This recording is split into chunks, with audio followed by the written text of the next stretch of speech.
વિદ્યાર્થી મિત્રો, દૃષ્ટિ મેથ્સ ચેનલમાં આપનું હાર્દિક સ્વાગત છે। મિત્રો, આજે અમે લઈને આવ્યા છે ગુણાકારની એક શાનદાર ટ્રીક લઈને આવ્યા છે, જે અહીંયા આપણે જોઈશું। કોઈ પણ 3 અંકની સંખ્યાનો ગુણાકાર બીજી 3 અંકની સંખ્યાનો ગુણાકાર કેવી રીતે સરળતાથી કરી શકાય તે આપણે અહીંયા જોઈશું। એના માટે અહીંયા તમને એક પેટર્ન આપી છે, જે અહીં જોઈશું।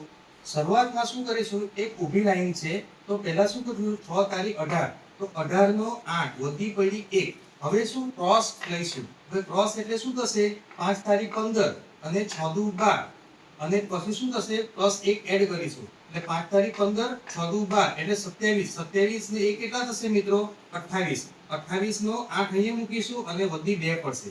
હવે નેક્સ્ટ સ્ટેપમાં શું થશે, આ ક્રોસ લઈશું, પછી એક ઊભી લાઈન લઈશું, એટલે 6 એકુ 6, 4 તારી 12, 12 ને 6 કેટલા થશે મિત્રો, 18, અને ઊભી લાઈન એટલે 5 દુ 10, 18 ને 10 કેટલા થશે, 28, 28 ને 2 કેટલા થશે, 30, 30 નો શૂન્ય અહીંયા મૂકશું અને વધી કેટલી પડશે, 3 પડશે। હવે નેક્સ્ટ સ્ટેપમાં શું થશે, આ ક્રોસ લઈશું, એટલે 5 એકુ 5, 4 દુ 8, એટલે 8 ને 5 કેટલા થશે, 13, 1 ને 3 કેટલા થશે, 16, 16 નો 6 અહીંયા મૂકીશું અને વધી 1 અહીંયા પડશે। હવે નેક્સ્ટ સ્ટેપમાં ઊભી લાઈન એટલે શું થશે મિત્રો, 4 એકુ 4, 4 ને કેટલા થશે મિત્રો, 5, જે આ 123 ગુણ્યા 456 નો આપણે અહીંયા જવાબ જોઈ શકીએ છીએ। હવે મિત્રો, વધુ પ્રેક્ટિસ માટે એક તમને હોમવર્ક આપું છું, જે તમારે કોમેન્ટ બોક્સમાં જણાવવાનું રહેશે।